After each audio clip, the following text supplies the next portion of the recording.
अब आईएएस के एग्जाम में एक तरीका ये हो सकता है कि आप कहें कि भाई समानता होनी चाहिए, और समानता का मतलब ये है कि देश का कोई भी बच्चा जिसकी उम्र 21 साल हो चुकी है एग्जाम दे।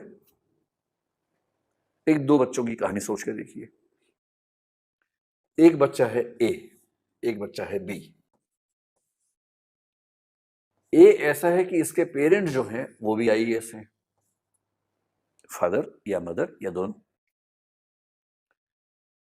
फिर ये हमेशा मेट्रो सिटीज में रहा है या रही है, दिल्ली में, जयपुर में, मुंबई में, और जो बड़े बड़े शहर हैं, इंदौर में, कभी कभी अहमदाबाद में, गांधीनगर में, ऐसे कुछ बड़े शहरों में, लखनऊ में, इन सब शहरों में ये बच्चा रहा है।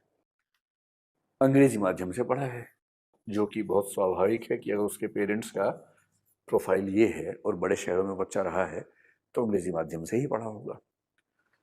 फिर उसे दुनिया भर की गाइडेंस मिली है उसके पेरेंट्स ने, और उसके अच्छे अच्छे स्कूल, इतने अच्छे स्कूल जहाँ टीचर्स की जिम्मेदारी है कि एक एक बच्चे का रिजल्ट अच्छा हो, जहाँ एक क्लास में केवल 20-25 बच्चे होते हैं, सरकारी स्कूल की तरह 60-70-80-100 बच्चे नहीं होते हैं, 20-25 बच्चे सिर्फ, और एक एक बच्चे पर ध्यान देना टीचर की जिम्मेदारी है। बार बार पेरेंट टीचर मीटिंग होती है, पेरेंट्स को इन्वॉल्व करके बताया जाता है कि बच्चा कहाँ गड़बड़ है। फिर जहाँ बच्चा इतने अच्छे स्कूल में पढ़ने के बाद भी काम ठीक से नहीं कर पाया तो उसको उसके पेरेंट्स ने बहुत अच्छे और महंगे टीचर से ट्यूशन्स भी लगवा दी हैं, ये सुविधा भी है। इसके अलावा कई ऐसी ऐप्स हैं जिसके कोर्सेज फ्री में उसको दिलवा रखे कि वो जब भी कोई डाउट हो किसी अच्छी सी ऐप पे कोई कोर्स देखे और उससे आगे बढ़े। फिर जब 12वीं क्लास में था तो इसको हुआ कि इंजीनियर बनना है, तो इंजीनियरिंग करने के लिए एक बहुत अच्छे कोचिंग इंस्टीट्यूट से सुविधा मिली पढ़ने की, वहाँ ये पढ़ा भी। और करते करते इस बच्चे ने लगभग 20 की उम्र होते होते ये ग्रेजुएट हो गया है, और ग्रेजुएशन के फर्स्ट ईयर से इसने आईएएस की तैयारी साथ में शुरू कर दी थी, और 21 साल का होते ही ये आईएएस का एग्जाम देने वाला है, क्योंकि इसको ये भी पता है कि आईएएस बनने का असली मजा कम उम्र में है, ताकि प्रमोशन का स्कोप बहुत अच्छा रहे और ये सेक्रेटरी और कैबिनेट सेक्रेटरी के रैंक तक जा सके, ये इसका मन करता है। खूब इसके पास अच्छी गाइडेंस रही है। एक ये बच्चा है। अब इसके सामने दूसरे बच्चे का प्रोफाइल देख लीजिए। बी बच्चा है, एक छोटे से गांव में इसका जन्म हुआ है। इसके जो दोनों पेरेंट्स हैं वो इलिटरेट हैं, अनपढ़ हैं। उनको बेचारों को सामान्य समझदारी है जीवन के बारे में, लेकिन कालाक्षर भैंस बराबर है, पढ़ाई का महत्व भी नहीं पता। जब ये बच्चा 7-8 साल का हो गया तो सरकारी स्कूल में चला गया, क्योंकि गांव में आमतौर पर बच्चे थोड़ा लेट एज में पढ़ाई शुरू कर पाते हैं, कोई सपोर्ट सिस्टम था नहीं। यहाँ से जो रीजनल लैंग्वेज होगी, जैसे मैं कल्पना करूँ कि हिंदी बेल्ट का है तो इसकी क्लासेस हिंदी मीडियम में होती थी, क्योंकि टीचर्स को भी हिंदी ही आती है, अंग्रेजी नहीं आती है। और अंग्रेजी आएगी तो भी ऐसा माहौल तो नहीं है कि सारे बच्चे अंग्रेजी बोल रहे हैं, तो ये बच्चा भी सीख ही लेगा। टीचर बहुत पीटते भी हैं, पढ़ाने में बहुत रुचि नहीं है, सरकारी स्कूल में है तो कुछ कुछ छोड़ दें, आमतौर पर रुचि नहीं है। बच्चा स्कूल में कुछ ना समझ पाए तो उसके पास कोई अलग से गाइडेंस नहीं है।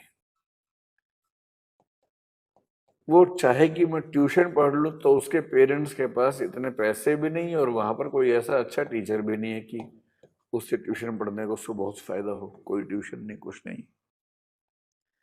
एक साल बच्चा फेल हो गया।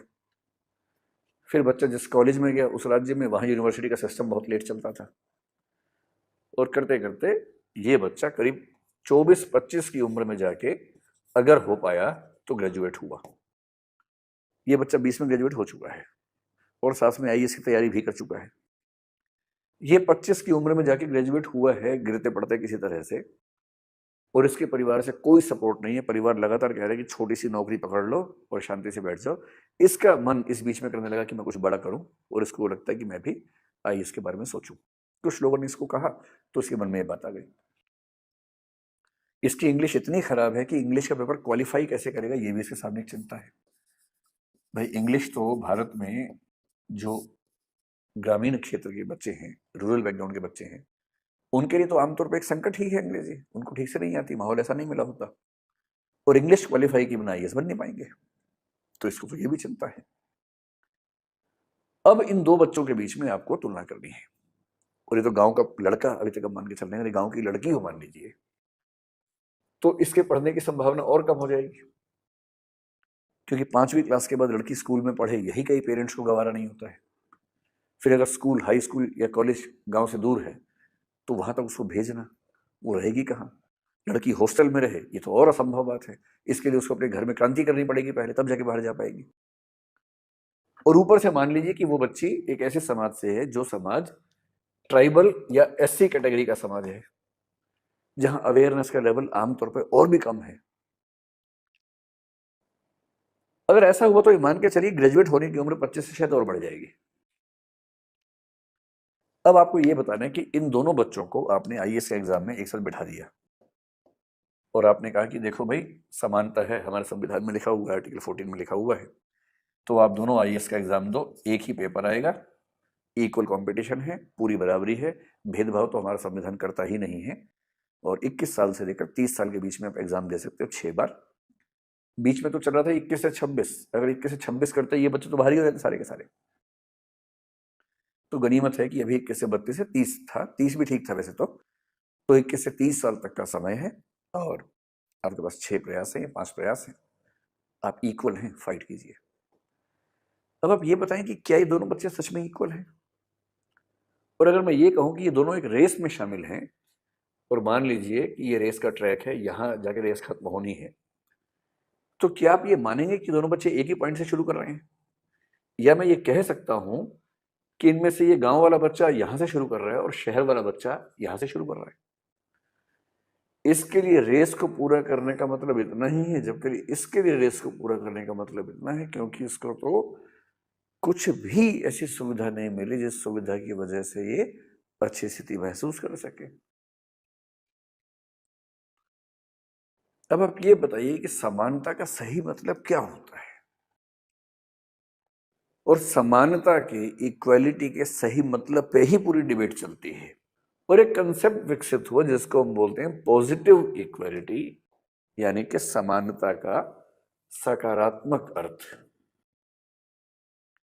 सकारात्मक अर्थ ये कहता है कि समानता का मतलब केवल रूल्स बराबर होना नहीं है, बल्कि जो वंचित वर्ग के लोग हैं, जो पिछड़े हुए लोग हैं, उनकी और मंजिल की, अवसर की दूरी उतनी ही रह जाए जितनी दूरी एक सामान्य वर्ग के व्यक्ति की है। ये भी समानता है। और समानता का मतलब ये हुआ कि जो वंचित वर्ग हैं, डिप्राइव्ड क्लासेस हैं, उन क्लासेस के पक्ष में थोड़ा सा कुछ कदम उठाना, थोड़ा सा फ्लेक्सिबल होना, थोड़ा सा रूल्स को चेंज करना, उनको बचाने का प्रयास करना। जैसे अगर एक बच्चा कमजोर है तो उस बच्चे को कुछ समय तक दूसरे बच्चे की तुलना में ज्यादा दूध देना ताकि उसको सही पोषण मिल सके। यदि एक व्यक्ति की हाइट बहुत कम है, दूसरे व्यक्ति की हाइट बहुत ज्यादा है, तो उनमें बराबरी लाने के लिए खेल के नियम में थोड़ा सा चेंज कर देना। जैसे तुम्हारी हाइट और बास्केट की हाइट में जितना अंतर है उतना ही अंतर इस बच्चे की हाइट और इसकी बास्केट की हाइट में होना चाहिए। जैसे हम घर में करते हैं क्रिकेट खेलते हुए कि अगर छोटा बच्चा खेल रहा है हमारे साथ और साथ में बड़े लोग खेल रहे हैं, तो हम छोटे बच्चों को क्या बोलते हैं कि तुम्हारी 2 बारियां हैं, हमारी एक बारी है। क्यों करते हैं? हम जानते हैं कि उस कंपटीशन में वो टिक नहीं पाएगा, वो जल्दी आउट हो जाएगा, हम लोग जल्दी आउट नहीं होंगे। तो अगर वो जल्दी आउट हो गया तो उसका उत्साह खत्म हो जाएगा, उसका मोटिवेशन खत्म हो जाएगा, उसका खेलने का मन नहीं करेगा। उसके बाद उसका उत्साह बढ़ाने के लिए हम क्या बोलते हैं, तुम्हारी 2 बारियां हैं। फिर हम ये भी कहते हैं कि हमारे लिए बाउंड्री लाइन वो है, उसके पार छक्का होगा, लेकिन तुम्हारे लिए बाउंड्री लाइन ये है, तुमने इसको पार कर दिया तो छक्का मार लेंगे।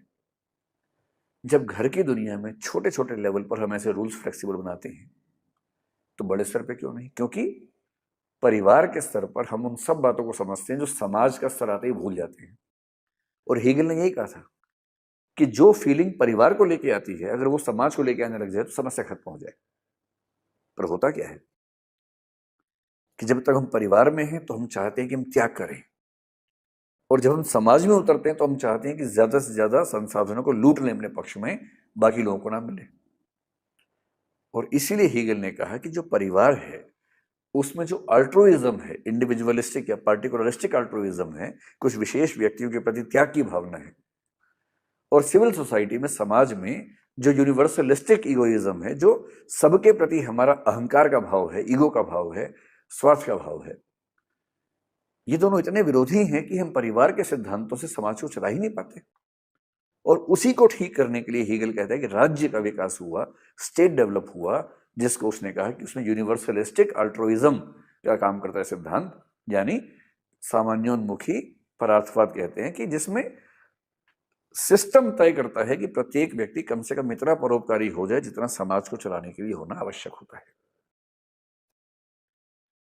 इसलिए जब हम कहते हैं कि समानता क्या है, समानता का ज्यादा अच्छा कंसेप्ट माना जाता है पॉजिटिव इक्वालिटी।